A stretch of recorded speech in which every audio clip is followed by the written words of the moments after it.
안녕하세요, 키라입니다. 지금까지 길고 길었던 저의 오리엔테한 영상을 봐주셔서 고생 많으셨고요. 사실 바로 직전 영상은 안 보셔도 돼요. 사전에 알고 있으면 좋은 이제 잡설 같은 겁니다. 자, 오늘부터 본격적으로 소리 학습의 루틴에 대해서 이야기를 할 건데, 우선 외국어 학습은 소리 학습이든 문자 학습이든 사실 하는 건 똑같아요. 듣기, 말하기, 읽기, 쓰기 이 네 가지를 고루 균등하게 채워나가기만 하면 되거든요. 그냥 이 네 가지를 채워나가고 그걸 유기적으로 연결만 할 수 있으면 학습 방법은 그냥 여러분들이 그거에 맞춰서 만드시기만 하면 돼요. 오늘은 그걸 소리 방향으로 풀어볼게요. 자, 소리학습 관점에서 언어학습을 진행하면 저는 A부터 D까지 A, B, C, D의 네 가지 단계로 설명을 드릴 거예요. A에서 B로 갈 거고요. B에서 C, C에서 D 이 방향으로 갈 겁니다. 자, 우선 A. A는 원음의 소리고요. B는 원음의 소리를 듣고 내가 그걸 카피해서 이 소리가 내 귀에 들어갔을 때 느끼는 소리예요. 그리고 이걸 문자화해서 C의 문자가 나오고요. 요걸 리딩을 하게 되면 C의 소리가 나올 수도 있어요. 마지막으로 D는 해석입니다. 요 단계를 좀 구체화를 시켜볼게요. 우선 원음의 소리를 들을 거예요. 이때 이 소리는 드라마여도 되고 mp3여도 상관없고요. 버라이어티 쇼여도 상관없습니다. 어쨌든 네이티브 발음의 원음 소리를 들을 거예요. 그걸 내 귀로 카피를 해서 내 입 밖에 내서 이 소리가 내 귀로 들어가겠죠. 이게 B예요. 이건 전 내 소리로 추격해서 얘기할 겁니다. A. 원음의 소리랑 B. 내 소리가 최대한 유사하게끔 하는 것이 카피고요. 저는 이거를 A-B 강화 단계라고 이야기를 해요. 이 A-B 강화 단계는 뒤에 좀 더 구체적으로 말씀드릴 겁니다. 한 개까지 카피를 했다고 해도 아직 완성된 상태는 아닐 수도 있어요. 그걸 문자화하는 게 BC 강화 훈련이 될 거고요. 이 순간부터 소리가 문자로 넘어갈 겁니다. 이후 이 문장의 뜻을 파악하면서 문법 강화를 하고 리딩을 하면서 추가 훈련이 들어가요. 이게 바로 C와 D의 강화 학습이라고 보시면 돼요. 이 방향으로 진행하는 게 소리 학습의 길이에요. 소리 학습은 소리로 모든 바탕을 깔아두고 문자 요소가 소리 요소보단 좀 늦게 오고 마지막 해석의 이해 단계는요. 그냥 끄덕끄덕하는 단계예요. 그걸 만들려고 노력하는 문법을 너무 파고들면서 공부하지는 않습니다. 사실 이때 문법은 없어도 돼요.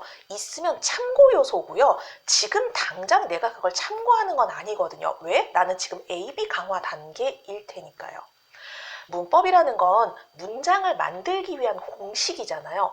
무슨 공식이라고요? 문장을 만들기 위한 공식인 거예요. 근데 소리학습에서는 문장을 만들지 않아요.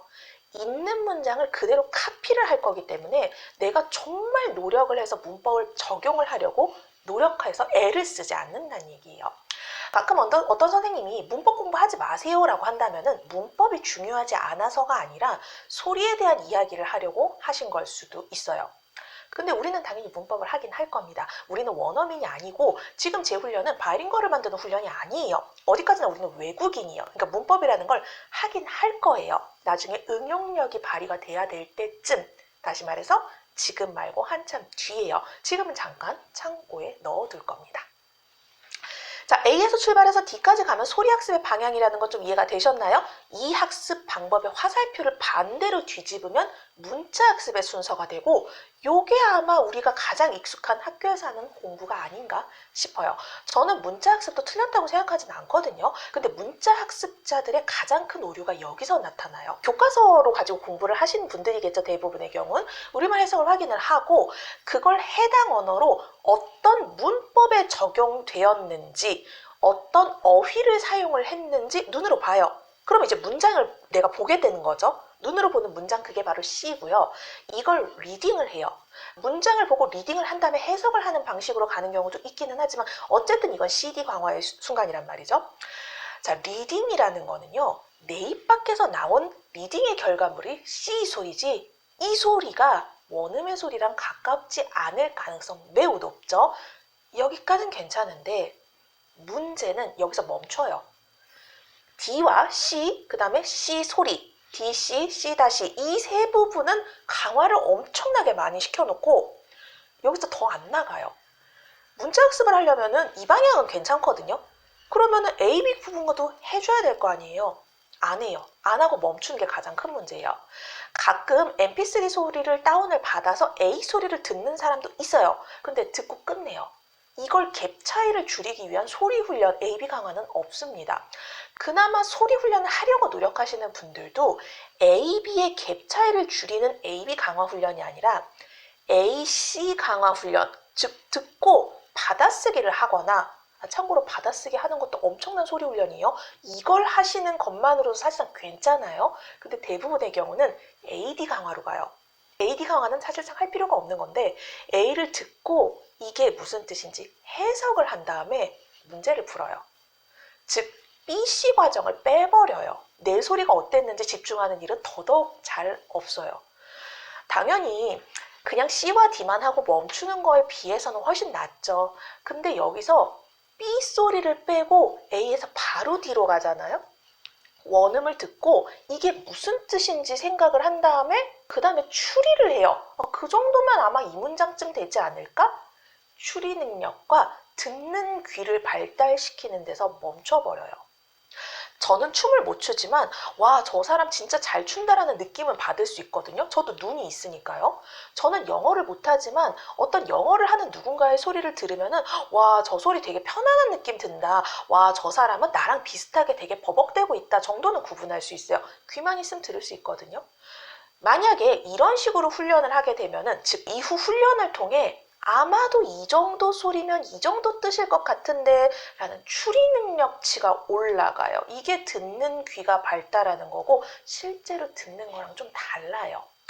초반에는 그냥 이 정도 학습으로도 선생님들이 괜찮다고 해줘요. 그리고 이런 사람들은 발음에 집착을 하지 말라고 강조하기도 해요. 발음 같은 거는 나중에 점점 더 좋아지는 게 맞긴 맞아요. 근데 귀 훈련 역시 점점 훈련을 유지해서 점점 더 좋아지게 자신의 루틴에 추가해두면 끝나는 건데 보통 그걸 안 해요. 내 학습의 추가 루틴이 귀가 아니라 눈을 자극하는 문자 학습의 루틴, 즉 CD만 더더더 강화를 해요. 단어를 더 많이 외우면 들리지 않을까? 표현을 더 많이 익히면 들을 수 있지 않을까? 열심히 해석을 하고 문장을 읽어요. 그래, 소리 학습을 해야 되겠어 하면서 리딩을 해요. 리딩은 AB 강화가 아니죠? CC 강화 훈련이에요. 자막이 사라지거나 말이 빨라지거나 내가 예상하지 못했던 리듬감과 인토네이션 소리가 나오면은 알고 있는 건데도 못 들어요. 대부분 알고 있는 어휘랑 표현이 안 들려요. 자기는 이미 말문은 터졌죠. 사실상 저는 이걸 말문이 터졌다고 하지는 않고 그냥 문장을 만드는 스피드가 더 빨라졌다고 이야기를 하는 편이긴 해요. 이때 고민이 시작이 되는 거예요. 자막을 보면 분명히 내가 알고 있는 단어인데 왜 안 들리지? 이 안 들리는 이유는 발음이 어렵구나로 해결을 보는 경우가 많아요. 왜냐하면 이런 분들은 본인이 안 들린다라고 생각하지 않고요. 본인이 발음이 안 된다 쪽으로 넘어가 버리거든요. AB 강화 훈련 등의 인풋 과정이 없이 아웃풋을 열심히 했었을 거예요. 이런 분들의 소리 학습은요. 한번 생각을 해보세요. CD 강화를 열심히 하신 분들도 자신은 소리 학습을 했다고 느낄 거예요. 그럼 CD 과정에서 소리 학습은 어디서 튀어나와요? C에서 C 다시로 들어가는, 즉 C 문자를 C 소리로 넘기는 리딩 관련해서 자신이 소리 학습을 했다고 느껴요. 제 기준상 이건 소리 학습은 사실 아니거든요. 이건 문자 학습이에요. 소리를 가미한 문자 학습이에요. 근데 이분들의 경우는 이걸 소리를 발했기 때문에, 발화를 했기 때문에 이걸 읽었고 나는 소리에 대한 자극을 줬다고 생각해요. 그래서 이런 분들이 나중에 청해가 안 돼요. 회화가 안 돼요라고 하면은 이 CC 강화를 어떻게 하면 더 할 수 있을까? 어떻게 하면 더 원어민스럽게 할 수 있을까를 고민을 여기서 시작하겠죠. 왜냐하면 이분들은 AB를 한 번도 훈련을 안 해봤을 테니까 AB의 존재를 잘 모를 가능성도 높거든요. 그래서 이런 분들은 CC 강화를 해요. 어떻게? 발음 공부를 해요. 영어라면 파닉스를 가지고 오신 분들도 계실 거고, 성인의 경우는 외국어 발음에 대한 영상을 읽고 흉내내 보려고 노력을 해요. 일본어 같은 경우는 이쯤 됐을 때 악센트라는 존재를 처음으로 눈치채는 분들도 계세요. 그리고 악센트와 인토네이션 체득하려고 노력을 해요. 막 선을 그어가면서 연습하시는 분들도 있어요. 주변에서는 슬슬 발음 집착한다는 소리를 하기 시작하고 집착을 끝냈는데도 뭔가 변화가 안 느껴져요. 물론 예전보다 소리가 좀 좋아지긴 했겠죠. 아까 말씀드렸다시피 제 기준상 이런 발음 학습은 사실 CC 강화 훈련이라고 했었죠. C에서 C로 가는 훈련이에요. 글자를 베이스로 훈련을 하고 있어요. 발음법을 읽고 머리로 이해한 다음에 카피를 하려고 노력을 하거든요. 저 영어 못해요. 제가 영어 발음이 안 좋은 이유가 F 발음을 어떻게 하는지 지식이 없어서일까요? 제가 피아노를 못 치는 이유가 포르테가 세게라는 뜻인지 몰라서일까요? 제가 도라고 그려진 악보를 보고 도의 건반을 못 쳐서 제가 피아노를 못 친다고 느끼는 걸까요? 아니죠. 눈으로 확인하고 들어가는 게 아니라 귀를 열어서 소리로 접근하려는 집중력 자체를 발휘해 본 적이 없는 거예요. 가끔은 눈을 감아야지 귀가 열릴 때도 있어요. 청해가 어렵다고 느끼신다면 귀 강화 훈련을 하는 거예요. 왜? 청해니까. 입 강화가 아니에요. 발음이 아니라는 거예요. 청해를 못하는 이유는 소리를 내가 못 들어서 그런 거지 입은 그 다음 문제예요. 그나마 이런 부분, 나는 뭔가 지식적으로 굉장히 많이 가지고 있는데 왜 청해가 안 되지? 왜 소리가 약하지? 해서 쉐도잉을 진행을 하기 시작했다면 굉장히 좋은 접근을 하고 계시는 거예요. 소리에 대한 중요성을 알고 있다는 거거든요. 그리고 쉐도잉으로 성공을 하시는 분들은 이때 제가 얘기하는 이 ABCD 이론을 전혀 모르셔도 A, B를 연결해야 함을 무의식적으로 알고 계시는 분들도 있어요. 그분이 취하는 형식은 당연히 리딩의 형식을 취하고 있겠죠. 쉐도잉을 가지고 있는 게 그거거든요. 쉐도잉의 대부분의 선생님들이 쉐도잉을 하라라고 얘기하는 어떤 리스트, 이제 패턴, 루틴 같은 걸 얘기를 하면은 대부분은 리딩식으로 얘기를 설명을 해주세요. 틀린 거 아닙니다, 이거. 리딩으로 들어가게 되는데 조금 척하면 척하니 알아들으시는 분들의 경우는 A, 원음의 소리를 최대한 카피하려고 노력하면서 리딩을 하고 있어요. 그럼 본인이 가장 부족했던 이 A 라인을 연결을 하고 있는 거예요. 그러니까 이런 경우는 조금 시간이 걸릴 수야 있겠지만 당연히 가능합니다. 이렇게 해서 쉐도잉이 성공하시는 분들은 그냥 이대로 하시면 돼요. 딱히 제 이론 같은 거 안 보셔도 돼요. 반대로 쉐도잉이 실패하셨다면 형태만 쉐도잉이라는 용어를 가진 어떤 것을 하고 있는 거지 사실은 A, B 강화가 아니라 CC 강화, 즉 열심히 리딩만 하고 있었을 가능성이 되게 높아요. 쉐도잉은 그림자처럼 따라하기가 포인트가 아니에요. 듣고 카피를 하라는 것이 키워드예요. 제가 얘기하는 거랑 똑같지 않나요?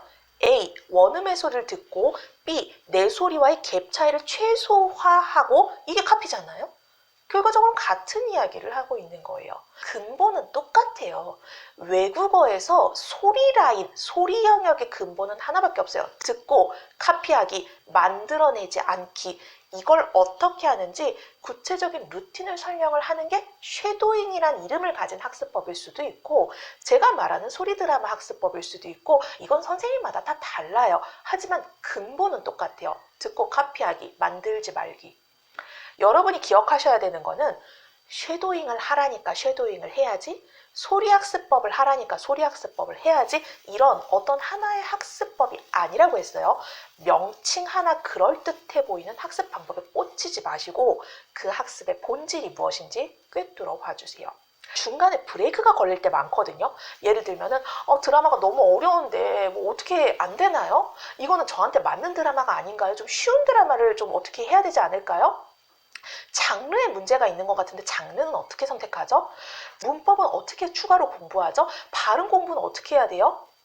쉐도잉 하나만 가지고도 이렇게 꼬리에 꼬리를 물은 물음표가 굉장히 많이 올 겁니다. 근데 이거요, 그 뼈대 있잖아요. 학습 방법에서 근본적인 부분만 집중하면 지금 이 질문들 거의 대부분 1초 만에 해결이 가능해요. 정확하게 나한테 맞는 방식으로요. 사람마다 해결 방법이 좀 다르거든요.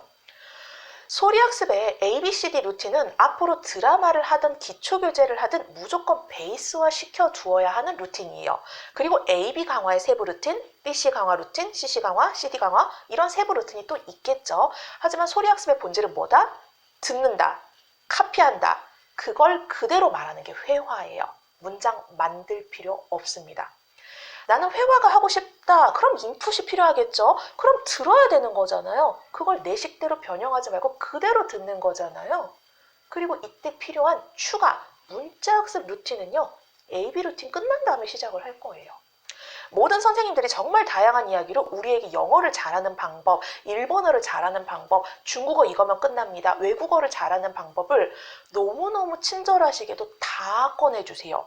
이 정말 중요한 노하우들을 여기저기 자신만의 스타일대로 이렇게도 알려주시고 저렇게도 알려주세요. 근데 그 이야기들을 보면은 대부분의 선생님들이 하시는 이야기가 거의 다 동일해요. 뼈대 부분은요. 뼈대를 어떻게 풀어나가는지의 스타일이 다른 것 뿐이에요. 여러분은 뼈대를 보셔야 됩니다. 무슨 책을 선택했는지, 어떤 디테일 학습법을 골랐는지가 아니라요. 오늘 여기까지 할게요. 다음 시간부터 이 루틴을 좀 더 상세하게 풀어드릴게요. 키라였습니다.